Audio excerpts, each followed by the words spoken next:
Volvimos a esta pequeña pausa y entramos en Diálogos de Café, donde recibimos al invitado de hoy, el ingeniero Alejandro Stepanisic, presidente de ANCAP.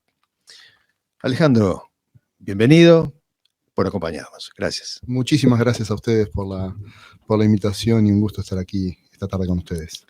Alejandro, corregime, pero cerca de 33 años más o menos en ANCAP. Sí, exacto. En febrero cumplí 33 años en ANCAP. Toda una vida. No es común. Bueno, no sé si no es tan común. Digo, hay mucha gente en la empresa que tiene tantos años. Hay mucha gente en otras empresas también que pasan una vida. Quizás son trabajos o son formas de relacionarse con una empresa que no son comunes en el mundo moderno. Sí, exacto. Eso sí. Pero sí en Uruguay, trabajar en ANCAP es apasionante, a pesar de las cosas que se puedan ver desde afuera. Es un lugar sumamente interesante en lo profesional, en lo personal, en lo humano, ¿sí? La resiliencia que tienen las organizaciones a veces también enseña mucho. Y más que nada para un ingeniero como yo, para una persona ya formada más en negocios, más allá de la ingeniería, estar en una empresa y una corporación tan grande, con tantos negocios y con tantos desafíos, con tanta inserción internacional que tan poco se conoce en Uruguay de ANCAP, es realmente muy motivante. Bueno, has pasado por todo, ¿no? Desde gerente de control de gestión, desarrollo de negocios, coordinación de negocios, asesor de gerencia. Por todo ANCAP. Y cantidad de responsabilidades. Empecé como ayudante de ingeniero cuando estaba cursando cuarto año de facultad. O sea, ya seguramente tenía 3 años y medio, 4 de cursada de facultad, y lo primero que me encontré es con una refinería, y cuando me dijeron que tenía que ir a relevar una válvula globo, no tenía ni idea de lo que me estaban diciendo. Yo decía, ¿qué estuve haciendo 4 años en la facultad? Y ahí me di cuenta, me empecé a dar cuenta de lo que es la diferencia entre la ciencia y la tecnología. Claro. Y recordás, me imagino, recordás el primer día y cómo lo ves ahora en CAP, porque 33 años es una vida casi. Me imagino que ves los cambios, tendrás nostalgia de algo. ¿Tenés nostalgia de esas primeras etapas, capaz? Mira, sí, cuando uno está en áreas técnicas, como me tocó a mí, ahora te cuento el primer día también. Cuando uno está en áreas técnicas, se encuentra con desafíos técnicos, y los desafíos técnicos pueden ser repetitivos o pueden ser nuevos, pero son desafíos son problemas que tienen solución. El problema es cuando uno va evolucionando en la carrera directiva o cuando uno va ocupando otras posiciones, ya los problemas empiezan a involucrar a las personas, sus emociones y sus intenciones. Y ahí se empiezan a mezclar las cosas, ¿no? Y entonces hay intenciones que son legítimas, hay intenciones que son forzadas, hay motivos que son puros y hay motivos que no son puros. Y entonces ahí es donde se complica. Y sí, claro que recuerdo mi primer día en ANCAP. Imagínense que yo tenía que entrar a las 7 de la mañana en la refinería. Yo vivía en el centro, vivía en San José, ahora Manuel Flores Mora, entre Barrio Samorín y Martínez Trueba. Y tenía que venir caminando hasta Rondó y Paysandú para tomarme el 126 al cerro. Y bueno, había tratado de ver los horarios. La cuestión es que tenía que estar a las 5 y 10 de la mañana en la parada del ómnibus. Para llegar a las 7 de la mañana, pichoncito, re asustado, llego a la refinería. Y claro, imagínate un mundo, entro ahí, digo, soy nuevo, me dijeron que venía acá. ¿Qué? ¿Cómo? No estamos avisados. Entonces ahí empezó el periplo. Llévenlo con fulano, llévenlo con... Me recibió una persona que hace pocas semanas, un ex dirigente sindical a que yo apreciaba mucho, un psicólogo que estaba en gestión humana, que fue el que me hizo la inducción. Luis, querido Luis. Hace poco se jubiló y me regaló un libro cuando se fue. Y fue muy gracioso porque me hizo una inducción y después me llevó a la gerencia donde supuestamente yo tenía que ir a trabajar, y el gente no estaba avisado. Entonces el gente llamó a sus jefes y yo escuchaba atrás de la puerta, nos mandaron a este ingenierito, no nos avisaron, ingenierito, porque no estaba ni recibido yo, ¿no? Y nos mandaron a este ingenierito y no nos avisaron, y dónde lo mandamos acá, lo mandamos allá, y al final me mandaron a un área. Y cuando voy, que era el área de estudios, de ingeniería, de proyectos generales de ingeniería, bueno, mis compañeros me recibieron y me pusieron a leer los libros de la refinería. Era chino básico.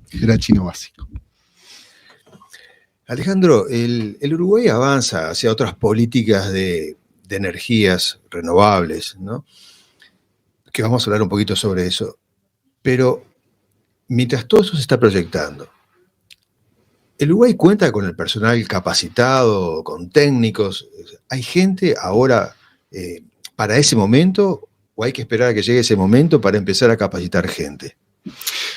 Mira, te voy a dar una respuesta genérica, y es que nadie en el mundo está preparado para los trabajos del futuro. Lo que se sabe, un estudio que se hizo hace unos pocos años a través del IEM, se hizo un relevamiento, se hizo un estudio, básicamente el 60% de los puestos de trabajo tal como los conocemos hoy, en 10 años ya no van a existir. Sí. El tema es que no sabemos cuáles son las competencias del futuro. Podemos ir viendo hacia dónde.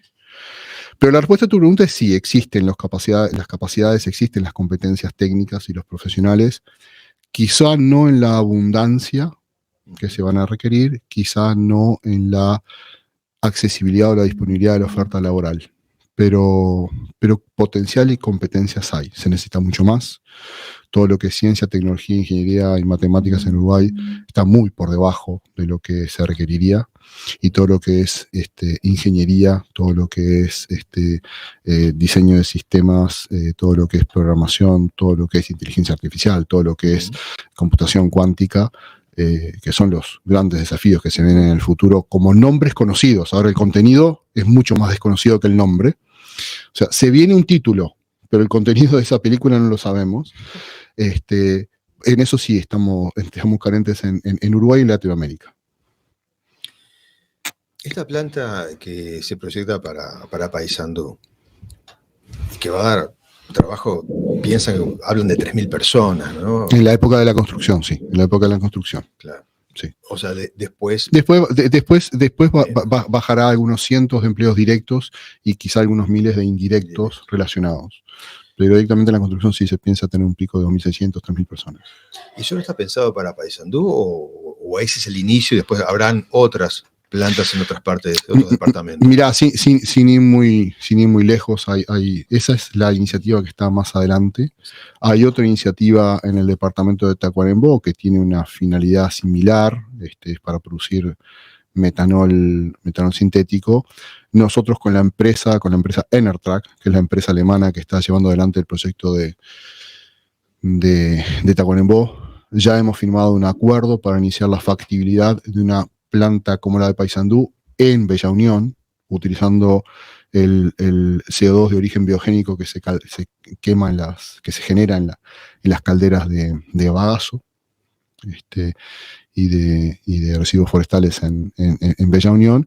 Y hay un cuarto proyecto de la empresa Alfanar que está trabajando en un proyecto de fertilizantes en el este del país.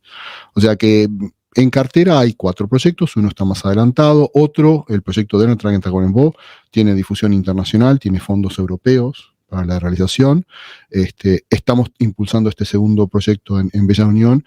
La idea de ANCAP, el rol de ANCAP como agente promotor de estas iniciativas del Estado, es generar las condiciones para atraer a privados, para que los privados hagan desarrollo, pero nuestro interés también es en que los proyectos se sinergicen. Estamos buscando que nosotros juguemos como pivote entre varios proyectos para tratar de alguna manera coordinar los activos que tiene el país, coordinar las posibilidades que tiene el país, para que no se repitan necesariamente inversiones o para que esas inversiones se optimicen entre sí de forma tal de que hagan más atractivos los proyectos. Nuestro rol es un rol de agente promotor. Eventualmente podemos participar con participación societaria en algunos proyectos, pero eso se va a decidir más adelante. Un gran plan, se podría decir, ¿no? Un gran plan de futuro. Sí. Vos sabés que toda esta atención energética en ANCAP, Daniel, empieza a surgir medio como de casualidad. En el 2020, ANCAP tenía un proyecto que la administración anterior había impulsado para construir por parte de ANCAP una planta para hidrógeno verde. Y esa planta iba a alimentar una flota de camiones. Ese proyecto original, que era un proyecto de investigación y desarrollo en realidad, era un proyecto de investigación y desarrollo demasiado costoso para ANCAP. Era un proyecto que iba a rondar una inversión de 20 o 30 millones de dólares para hacer un piloto para alimentar de hidrógeno unos 20 camiones que se pretendían fueran donados por alguien. O sea, se empezaba un poquito mal el proyecto. Nosotros lo suspendimos ese proyecto y la gente que estaba trabajando en ese proyecto, 2 ingenieros adorados y tipos sensacionales en lo humano y en lo profesional, les dije, muchachos, esto proyecto de inversión no va a haber. O sea, si hay un proyecto de inversión acá, tiene que tener una rentabilidad. Así que sigamos con esta teoría, pero desde un punto de vista de investigación y desarrollo. Tenemos que seguir adelante. En paralelo, nadie estaba interesado en las cuencas de petróleo y gas en el mar. Y ANCAP tiene un equipo realmente de primerísima línea. Chicos, todos menores de 45 años, 40, 45 años, formados en el exterior, en los mejores centros de formación de ingenieros de petróleo y economía del petróleo, y estaban prácticamente sin trabajo. Entonces los puse a trabajar en la posibilidad de generar granjas eólicas en el mar para producir hidrógeno verde. Con mucha confianza y con mucho cariño me tiraron de loco hasta delirante, y 3 meses después dijeron, tenemos las mismas condiciones o mejores condiciones que la del Mar del Norte. Claro, porque existe ya. Sí, pero en el 2020 no se sabía. Claro. Había que verificar esas hipótesis. Y habría que verificar que Uruguay tenía las condiciones. Y sí, tenemos la batimetría, tenemos las corrientes marinas, tenemos el suelo, tenemos los vientos, agua y sol. Sí. Y entonces ahí empezó todo esto de, bueno, vamos a refundar ANCAP en el sentido de que la misión de ANCAP siga siendo ser un proveedor energético, pero ya con una visión de 20, 30 años vista de que no solamente vamos a ofrecer energéticos fósiles. Y vos sabés que cuando se empieza a plantear eso, en el año 2021 se cumplían los 90 años de ANCAP.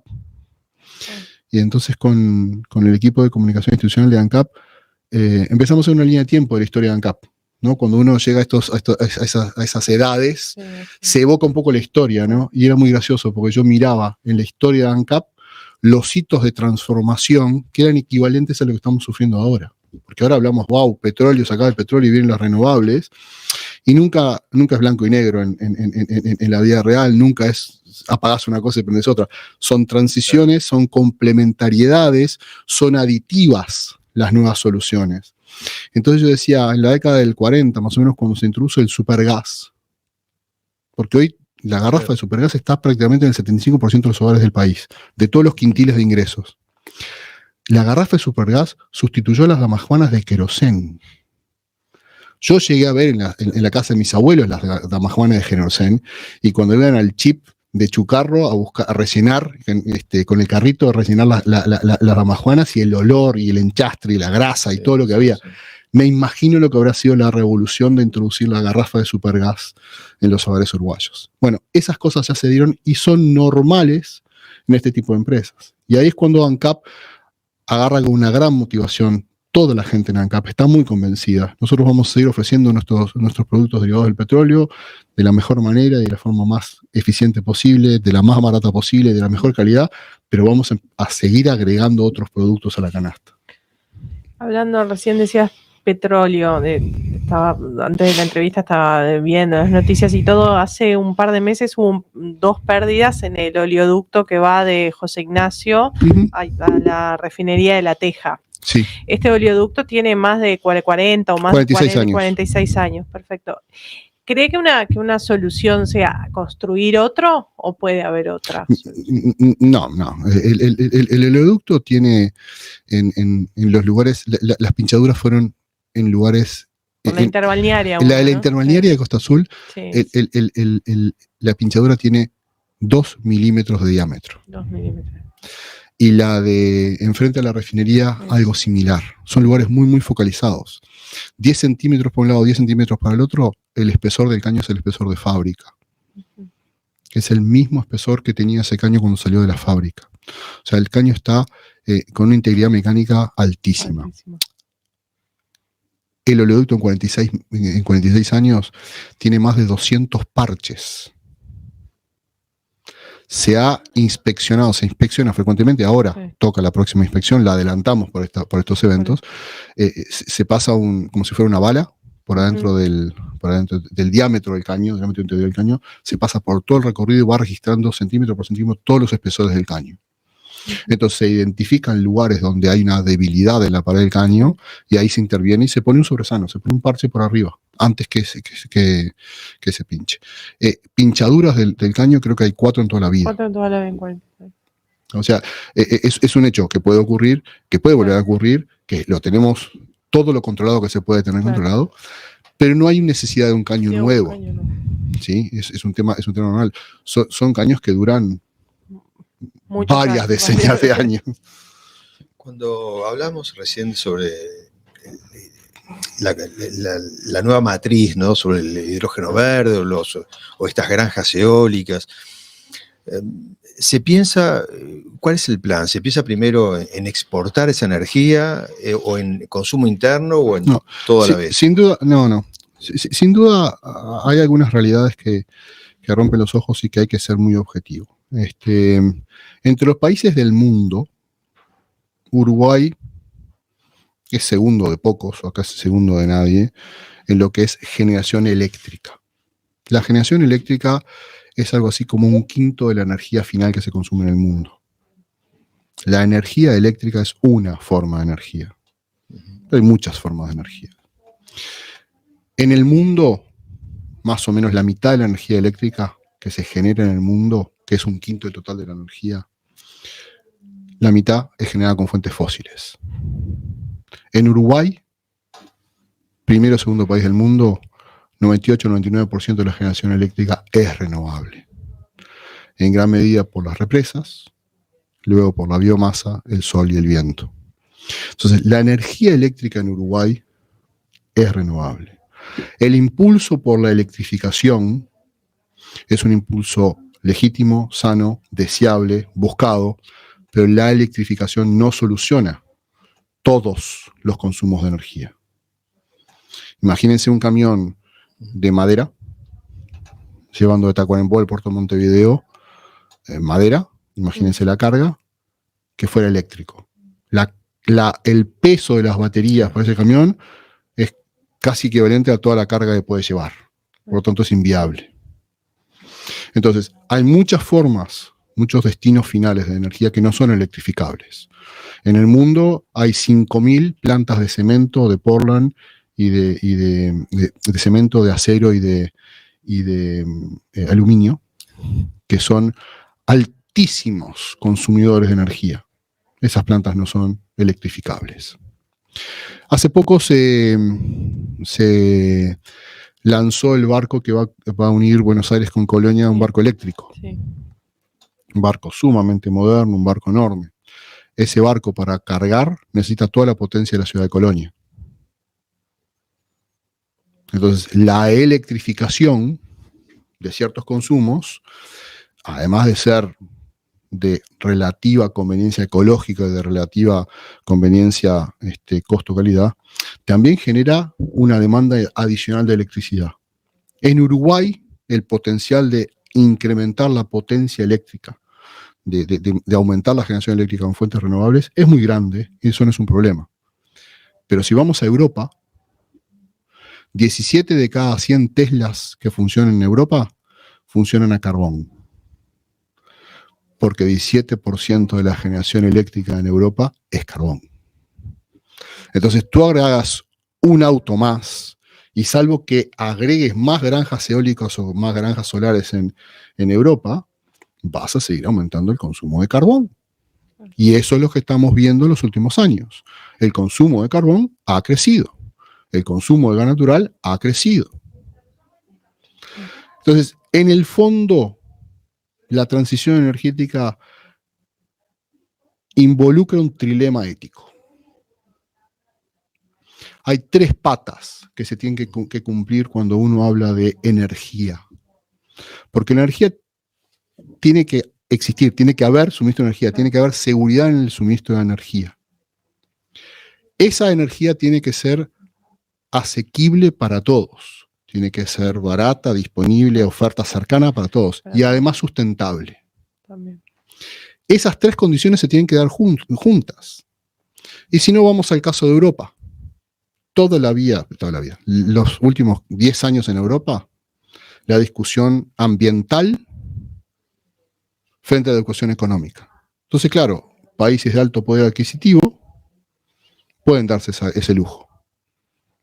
Pongamos más para que sea más sustentable, pero se olvidan de la pata de la seguridad. Cuando estalló la guerra en Ucrania y se cortó el gas de Rusia, se quedaron sin energía. ¿Qué ocurrió en Europa? De golpe se tiraron a usar más carbón. Entonces, ese trilema es un trilema que hay que tener siempre en mente cuando hablamos de la energía y la energía del futuro. Por eso en ANCAP, desde el 2021, nosotros hablamos continuamente de la transición responsable. Porque nosotros tenemos que velar porque siga habiendo energía en Uruguay, especialmente el 40% de la energía que tiene Uruguay, que es de origen fósil, derivados del petróleo y gas natural. Ese 40% lo tenemos que seguir ofreciendo, pero además tenemos que forzarnos a que la energía sea accesible para todos, sea lo más barata posible y que sea sustentable. Entonces, yendo a tu pregunta, Uruguay es de los países más verdes del mundo. Recién decía, matriz primaria de energía, fuentes primarias de energía, Uruguay tiene 40% de energía de origen fósil. Argentina, 86%. Brasil, 60%. Noruega, paradigma de país verde y ambiental, 50% de energía que consume Noruega es de origen fósil. Y Noruega es el primer productor de gas y petróleo para Europa. Entonces, tenemos que volver para atrás y decir, bueno, ¿de qué estamos hablando? Cuando hablamos de temas éticos, yo recién decía, en Europa 17 de cada 100 Teslas andan a carbón, ¿no? Pero en el mundo hay 1.000 millones de personas que no acceden a formas modernas de energía. 1.000 millones de pobres energéticos, en la hambruna energética. Están fuera del segmento energético. Si la energía se hace más sofisticada y más cara, vamos a aumentar la cantidad de pobres en el mundo. Entonces, cuando hablamos de transición energética en Uruguay, hablamos desde el lugar cómodo porque tenemos muchas fuentes renovables y la verdad que tenemos una industrialización tan pobre que la intensidad energética también en Uruguay no es tan grande. En Europa lo hablan los países ricos. Se pueden dar ciertos lujos, pero no tienen la materia prima para generar esa energía renovable. Si no, no estarían usando carbón. Pero en África, la transición energética es de no tener energía a tener energía. En Chile, la transición energética es dejar de quemar leña. Es el gran problema que tiene la sociedad chilena. Se quema muchísima leña. Entonces, cada lugar del mundo, cada país tiene una transición energética distinta. Alejandro, no sé, la empresa que ganó la licitación acá, Hive Global. Hive Global, ¿no? sí. Hive Global. ¿Es la misma que también está desarrollando esto en Chile, en Colombia, en Brasil, Argentina? Está en Chile, Matagorda, Texas y Tasmania en Australia. Esos son los 4 proyectos que tienen. El de Uruguay entró último y se transformó en el proyecto estrella para ellos. Es el proyecto más concretable en el corto plazo. Ajá. O sea que... está todo como un estado medio experimental todavía. A ver, ¿o no? Pasamos de lo experimental ya a la escala industrial. Este proyecto va a ser un proyecto rupturista, pero es un proyecto de escala industrial, con producción a nivel de escala industrial, pero sí, no hay muchos proyectos de gasolina sintética en el mundo. También debo reconocer que es un proyecto que atiende un nicho de mercado, ¿no? La gasolina que se va a producir es una gasolina que perfectamente puede ir en cualquiera de nuestros autos. O sea, es la misma gasolina. Yo siempre digo que la química es muy inclusiva. No pregunta de dónde vienen las moléculas o los átomos. Alcanza con que tenga carbono, hidrógeno, oxígeno, nitrógeno. La química se encarga de rearreglar las moléculas y hace las cadenas que vos quieras. Y la cadena de gasolina sintética es una cadena idéntica a la de gasolina fósil. Entonces va a usar los mismos autos. Eso quiere decir que prohibir los autos de combustión interna ya es absurdo. Si tenés combustibles neutros para motores de combustión interna, no es necesario prohibirlos. Pero es una gasolina que va a ser veces más cara que la tradicional. De nuevo, no es para todos. Pero si alguno lo quiere pagar, nosotros no vamos a hacer la inversión, lo va a hacer un privado, es su riesgo. Y si alguien lo quiere pagar y tiene un contrato de compra-venta de ese producto, no le vamos a decir que no. Uh-huh. Interesante, ¿no?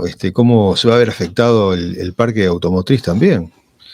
A ver, yo creo que en el muy largo plazo, la mayoría de los autos urbanos van a ser autos eléctricos. Posiblemente la mayoría sean a batería. Va a haber muchísimos autos híbridos y se va a introducir combustibles sintéticos. Entonces, en el largo plazo va a haber una mezcla de autos de combustión interna, autos híbridos, autos de combustión interna utilizando combustibles sintéticos o combustibles renovables, autos híbridos con motores eléctricos. Y lo que sí está claro es que la carga pesada no va a ser eléctrica. No va a ser eléctrica con batería, puede ser con hidrógeno, que es una celda de combustible que genera electricidad en el propio vehículo.